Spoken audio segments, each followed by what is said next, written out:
तो साथियों नमस्कार। साथियों, जो आज ये केस मैं आपको सुनाने जा रहा हूं ना, ये किसी फिल्मी कहानी से कम नहीं है। और इस केस में आप जितना अंदर घुसते जाओगे ना, इस केस में इतना गड़बड़ झाला है कि जिसे सुन के आप ना बेचैन होने लगोगे। इतना जबरदस्त गड़बड़ झाला। एक लड़की थी जिसका नाम था पुष्पा, 18 साल की उम्र, और ये बिल्कुल एक नॉर्मल दिन था। तारीख थी 21 जुलाई 2025।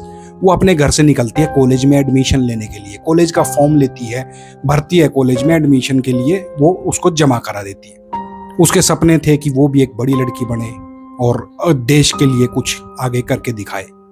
लेकिन भाई मामला यहाँ गड़बड़ हो जाता है जब वो शाम को ना कॉलेज से घर नहीं लौटती है। तो ये उसकी माँ जो थी, उसका नाम था रेखा महतो। रेखा महतो जो है वो परेशान हो जाती है कि आखिरकार इतनी शाम हो गई है, इतना मतलब समय हो गया, लड़की कॉलेज गई थी और आखिरकार लौटी क्यों नहीं। तो माँ रेखा महतो जो थी वहीं पे एक पिंडरा जोरा नाम का एक थाना था, वहां पे चली जाती है रिपोर्ट लिखवाने के लिए कि मेरी लड़की इस तरीके से ऐसे ऐसे कॉलेज गई थी, सुबह से कॉलेज गई हुई है, शाम को उसे घर लौट आना चाहिए था, मगर वो न जाने कहाँ अचानक से गायब हो गई है।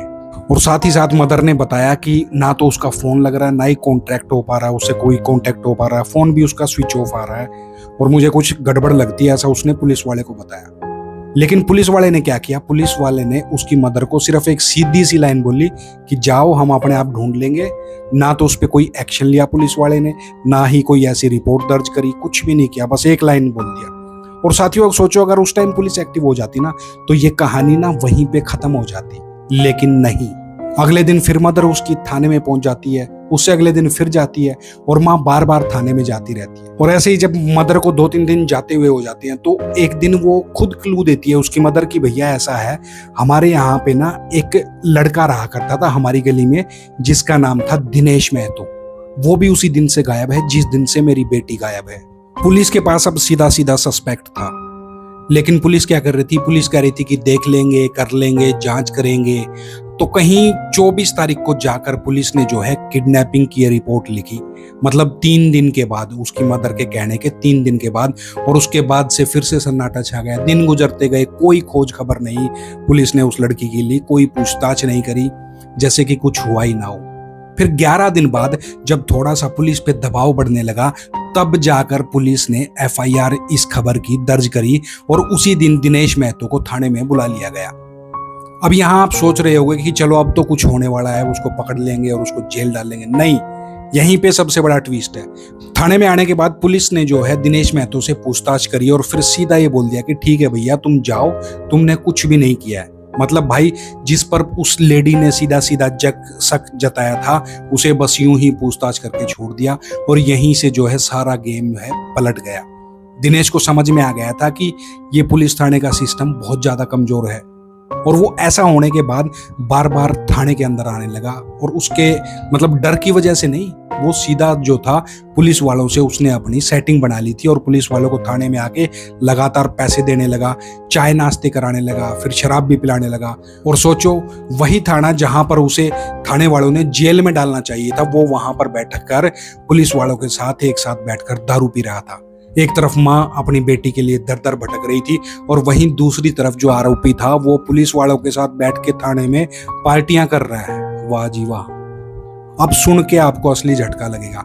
एक दिन जो दिनेश लड़का था उसने नशे में एक पुलिस वाले को बता दिया कि भैया मैंने ही पुष्पा को मारा है, सीधा बता दिया उसने।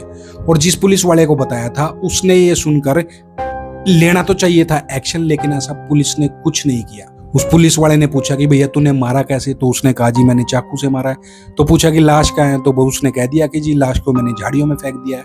अब यहाँ होना ये चाहिए था कि उसको अरेस्ट करके क्राइम सीन पर जाकर सबूत को पुलिस वालों को इकट्ठे करने चाहिए थे, वहां जाकर देखना चाहिए था कि लाश वहीं है या नहीं और उस चाकू को बरामद कर लेना चाहिए था। लेकिन पुलिस वाले ने क्या कहा कि भैया तू फंस सकता है, तू एक काम कर, उस जाके वो लाश तो चेक कर, वहां पे लाश मौजूद है या नहीं है, और वो चाकू कहाँ है जिससे तूने इसकी मतलब इस कांड को अंजाम दिया है। पुलिस वाले ने खुद उसको ये बात बोली और सीधा सीधा पुलिस वाले ने उसे बचने का प्लान बता दिया कि भैया तू एक काम कर, वहां अगर लाश है तो उसको कहीं दूर फेंका, और जो चाकू है चाकू वो भी कहीं दूर फेंक दे, नहीं तो ये सारे सस्पेक्ट मतलब जो क्राइम में यूज हुए हैं ना जो चीजें, ये अगर मिल गई ना केस में तो तू सीधा अंदर जाएगा, एक केस मर्डर के केस में सीधा अंदर चला जाएगा। पुलिस वाले ने खुद उसको ये ज्ञान दे दिया। और एक और मजे की बात है, ये जो सीन था ना ये पार्टी वार्टी कराने का, ये एक दिन नहीं चला, पूरे 9 महीने तक चला। 9 महीने तक थाने में उसने पूरी मौज कराई, खाना पिलाना, चाय नाश्ता, शराब वराब सब कुछ। और वहीं दूसरी तरफ एक माँ अपनी बेटी के लिए उसी थाने के चक्कर काट रही थी जिसमें कातिल बैठ के वहां पुलिस वालों को शराब पिला रहा था। उसी में वो माँ बेचारी आके डेली पूछती कि मेरी बेटी का कोई पता लगा, नहीं पता लगा। साथियों ये जो केस है ना ये मर्डर नहीं था, ये मतलब सिस्टम के अंदर जो सड़ांध हो चुकी थी ना उसकी ये सच्चाई था। अब जो मैं आपको आगे बताने जा रहा हूं ना ये कहानी और भी ज्यादा खतरनाक हो जाती है, क्योंकि अब एंट्री होती है पैसों की। और ये भी बड़ी गजब की बात है, आप सुनना जरा इसको। जब दिनेश को ये चीज समझ आ गई ना कि पुलिस वाले उससे बिल्कुल भी सीरियसली नहीं ले रहे हैं, तो उसने खेल पलट दिया। वो डरने की बजाय अब स्मार्ट बन गया और थाने में लगातार वो जो है आना जाना उसने शुरू कर दिया। लेकिन आरोपी बनकर नहीं, थाने में वो मेहमान बनकर आता था, सीधा आता मेहमान के रूप में, और वहीं थाने में बैठ के उनके साथ खाता पीता और मौज लेता। पहले छोटे मोटे खर्चे उठाए, चाय सिगरेट, और फिर धीरे धीरे जो है शराब की बोतलें भी लेके आने लगा। और साथियों आप यकीन नहीं करोगे, वही पुलिस वाले जिनको उसे पकड़ना चाहिए था वही उसके साथ बैठ के जो है दारू पीने लगे। वाह जी वाह। और अब ये बात सुने, उस दिनेश ने पुलिस वाले को सीधा ऑफर कर दिया कि भैया ऐसा है, मुझे इस केस से में नाम नहीं चाहिए, मुझे इस केस से बचना है, मैं तुम्हें हर महीने 35,000 रुपए दिया करूंगा। कब? हर महीने 35,000 रुपए दूंगा, बस इस केस को लेके आप लोग जो है मुझे परेशान बिल्कुल भी मत करना।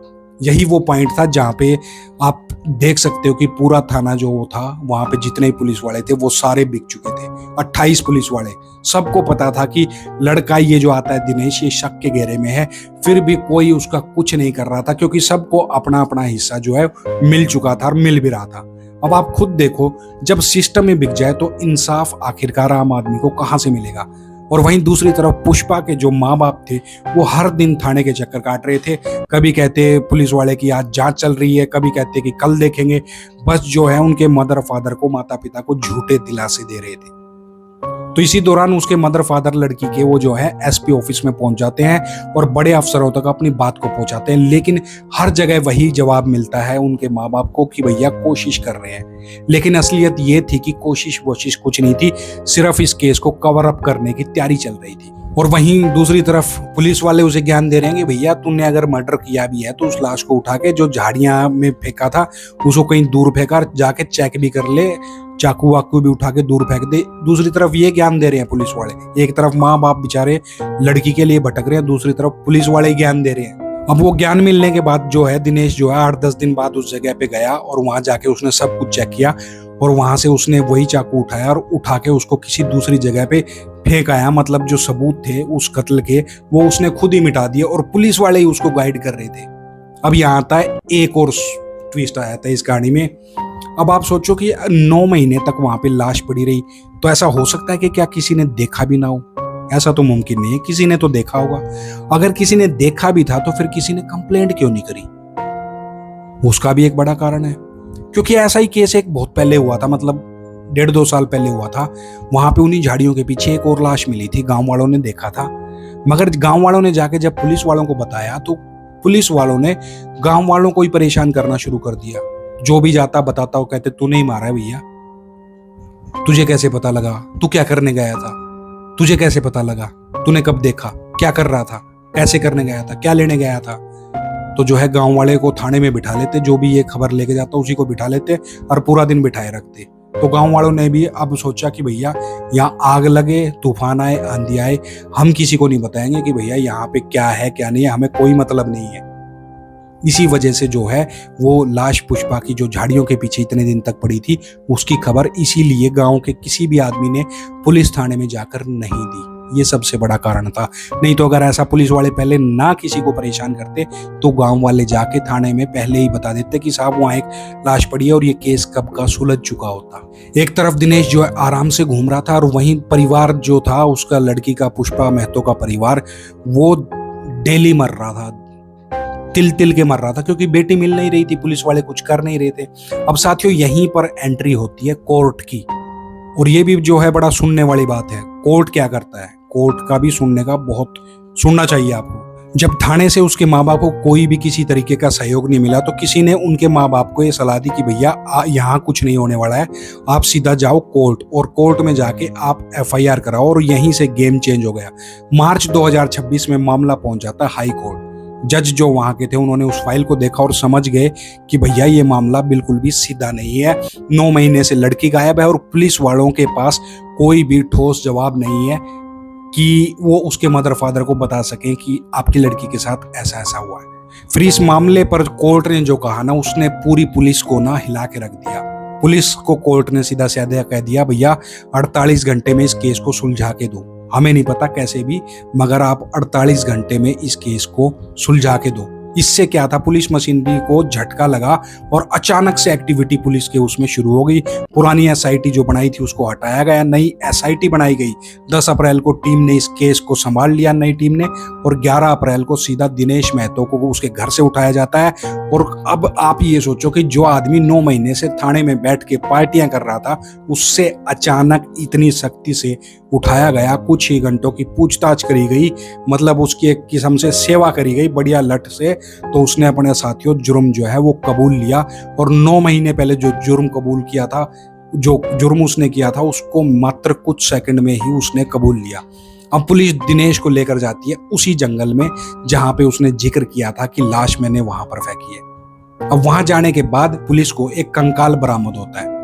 यहीं पे पुलिस कहती है कि भैया लो जी, केस सोल्व हो गया, कल्प्रिट भी है हमारे पास, मतलब जिसने कांड किया वो भी हमारे साथ है, पास है, और जो ये कंकाल है हमें ये भी मिल चुका है। पर यहीं से एक अजीब सा सस्पेंस शुरू होता है। जब इतनी बड़ी रिकवरी हो रही थी तो मीडिया को इस चीज से दूर क्यों रखा? तो साथियों अमूमन क्या होता है कि पुलिस जो है खुद मीडिया को बुलाती है और वहां की कवरेज करवाती है कि हम ये केस का मतलब सबूत इकट्ठा कर रहे हैं, तो आप इसकी रिकॉर्डिंग कर लो। लेकिन यहाँ सिस्टम दूसरा था। पुलिस ने पूरे एरिया को सील कर दिया था और कैमरों को अंदर नहीं आने दिया था, और मीडिया को बस ये बोल दिया था कि भैया फुटेज हम तुम्हें अपने आप खुद ही दे देंगे, मगर आप इस चीज से ना यहाँ से दूर हो जाओ, हम इसको शूट कर रहे हैं एक एक चीज को, कि कहीं कोई ऐसी चीज तो नहीं है जो हमसे मिस हो जाए। खैर जो है शाम तक पुलिस को ने जो है ड्रोन फुटेज वगैरह सब रिलीज भी कर दी, मीडिया को भी दे दी, जिसमें कंकाल मिलने की तस्वीरें भी थी। लेकिन असली चीज तो अभी होनी बाकी थी। जैसे ही इस केस की गहराई से जांच होनी शुरू हुई, और किसी ने ये भी कहा था कि थाने में जो है सीसीटीवी फुटेज है उसको भी चेक करो, और भाई जैसे ही सीसीटीवी फुटेज को निकाला गया तो पूरा सच जो था उसमें सामने आ गया कोर्ट रूम के सामने, क्योंकि वहां साफ दिखाई दे रहा था कि ये बंदा धड़ल्ले से अपने हाथ में पॉलीथीन पकड़ के आ रहा है और वहां बैठ के पुलिस वालों के साथ शराब पी जा रही है और मतलब खाया पिया जा रहा है। मतलब जो आदमी जेल में होना चाहिए था उसको थाने में, उसी थाने में वीआईपी ट्रीटमेंट मिल रहा था। बस फिर क्या था, पूरा सिस्टम इस चीज से वीडियो देखने के बाद हिल गया और एसपी को जवाब इसके ऊपर देना पड़ा, और एक प्रेस रिलीज एसपी को अपनी तरफ से जारी करनी पड़ी, जिसमें उसने साफ लिखा था कि पूरे पिंडरा जोरा थाने को मैं सस्पेंड करता हूं। उसमें 28 पुलिस वाले थे एक साथ जो सस्पेंड किया गया, जिसमें 10 सब इंस्पेक्टर थे, 5 एएसआई, 2 हवलदार, 11 सिपाही, और पूरा का पूरा थाना जो है एसपी साहब ने सस्पेंड कर दिया। आपने साथियों ऐसा केस पहले कभी नहीं सुना होगा जिसमें पूरा थाने को सस्पेंड कर दिया गया हो। लेकिन यहाँ भी एक सवाल खड़ा होता है, ये जो 28 लोग सस्पेंड हुए थे ना, ये तो नीचे के लेवल के लोग थे, लेकिन ऊपर के लेवल के लोगों का क्या हुआ? एसपी, डीआईजी, आईजी, जिनके अंडर में ये सब कुछ हो रहा था। हालांकि ये हो सकता है कि उनको ना पता हो इस केस के बारे में, लेकिन ये सब उनके अंडर ही आते थे।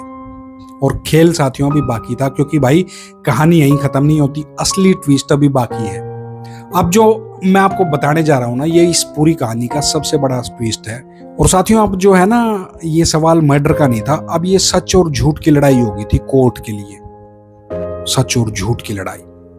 अब जो है पुलिस ने कंकाल बरामद कर लिया और एक प्रेस कॉन्फ्रेंस पुलिस ने कर दी और बोल भी दिया कि भैया हमने पूरा थाना जो है सस्पेंड कर दिया है, और ऊपर से कुछ जो बड़े अफसर थे उनको ट्रांसफर भी कर दिया गया है। ऊपर से तो आपको लगेगा कि चलो अब सब ठीक हो गया होगा, इंसाफ मिल गया, लेकिन भाई असली सवाल यहीं से शुरू होता है। पुष्पा के परिवार के वकील ने कोर्ट में एक ऐसी बात रख दी जिसने पूरी इस कहानी को हिला कर रख दिया। वो बात क्या रखी थी?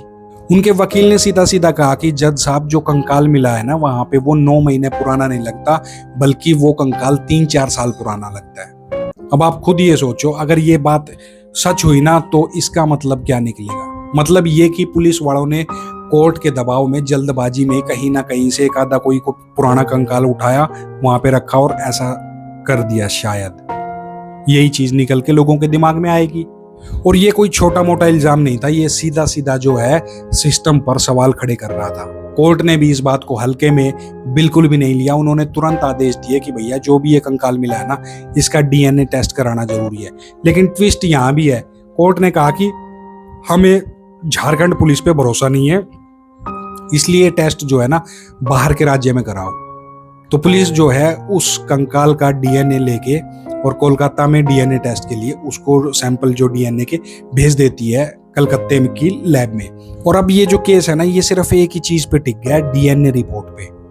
अगर डीएनए मैच हो जाता है तो मान लिया जाएगा कि ये वही कंकाल है, उसी पुष्पा महतो का, और दिनेश ही जो है इसमें कातिल साबित हो जाएगा। लेकिन भाई अगर डीएनए मैच नहीं हुआ ना तो फिर जो होगा वो बहुत बड़ा होने वाला है। सोचो, फिर ये साबित हो जाएगा कि 9 महीने तक जब सोती रही पुलिस और जब कोर्ट ने मारा डंडा तो और किसी का कंकाल उठा के इस केस को बंद करने की कोशिश करी गई। सीधा सीधा ये सवाल उठेगा। मतलब ये सिर्फ लापरवाही नहीं रहेगी, ये बन जाएगा एक क्रिमिनल कवर अप का केस। और उस केस में सिर्फ दिनेश नहीं बल्कि पुलिस के भी कई लोग हैं, जो यहाँ तक कि कई बड़े अफसर भी हैं, वो भी इस केस में फंस सकते हैं, जेल तक बात भी जा सकती है।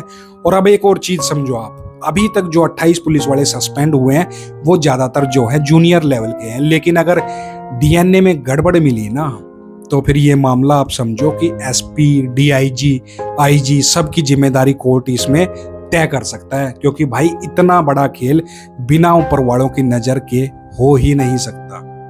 अब पूरी कहानी जो है एक इंतजार बन चुकी है, डीएनए रिपोर्ट का इंतजार। जैसे ही कोर्ट में ये डीएनए रिपोर्ट आ जाएगी, और साथ में कोर्ट ने ये भी कहा है कि सभी बड़े अधिकारियों को वहां पे पेश रहने के लिए कहा गया। अभी सभी वहां पे पेश होंगे। मतलब अगली सुनवाई में ही तय होने वाला है कि ये केस सच में सॉल्व हुआ है या फिर सिर्फ एक बहुत बड़ा ये केस जो है वो झूठ था। अब आप ही बताओ साथियों, आपको क्या लगता है, क्या पुलिस ने सच में मेहनत करके केस को सुलझाया है? बताओ। या फिर कोर्ट के डर से बस पुलिस ने एक कहानी बना दी है? कमेंट आप करके जरूर बताना, क्योंकि इसका क्लाइमैक्स अभी बाकी है। कोर्ट ने फटकार लगा दी है, डीएनए रिपोर्ट का इंतजार है, आईजी, एसपी, डीआईजी सबको कोर्ट में पेश होने के लिए जज साहब ने बोल दिया है। तो अब क्या होगा वो तो समय पर ही डिपेंड है, डीएनए रिपोर्ट आने के बाद खुलासा होगा। लेकिन ये बड़ी एक लापरवाही का केस है, पुलिस वालों को ऐसा बिल्कुल नहीं करना चाहिए। जो आरोपी खुद है, लड़की की माँ कह रही है कि ये आरोपी है, वही बैठ के पुलिस वालों के साथ शराब पी रहा है, वही पुलिस वालों को पैसे ऑफर कर रहा है, और वही पुलिस वाले उसे ज्ञान भी दे रहे हैं कि भैया तूने अगर किया है ना ऐसा कांड तो जाके वहां चेक कर ले। और उसको लड़की जो लाश वाश है उसको उठा के दूर फेंका, और जो चाकू है उसको भी उठा के दूर फेंक दे। वाह, अंधेर नगरी चौपट राजा। बाकी अब डिपेंड करता है कोर्ट पे और डीएनए रिपोर्ट पे। तो साथियों, ऐसे ही जो सच्चे किस्से हैं मैं आपके सामने लेकर आता रहता हूँ, जिससे आपको मतलब आगे भविष्य के अंदर सतर्क रहने के लिए आपको कुछ ज्ञान मिले। मिलते हैं आपसे अगले ऐसे ही किसी किस्से के साथ। तब तक अपना और अपने साथियों का, घर वालों का, दोस्तों का ख्याल रखना। मिलते हैं आपसे अगले ऐसे ही किसी केस में। तब तक जय हिंद।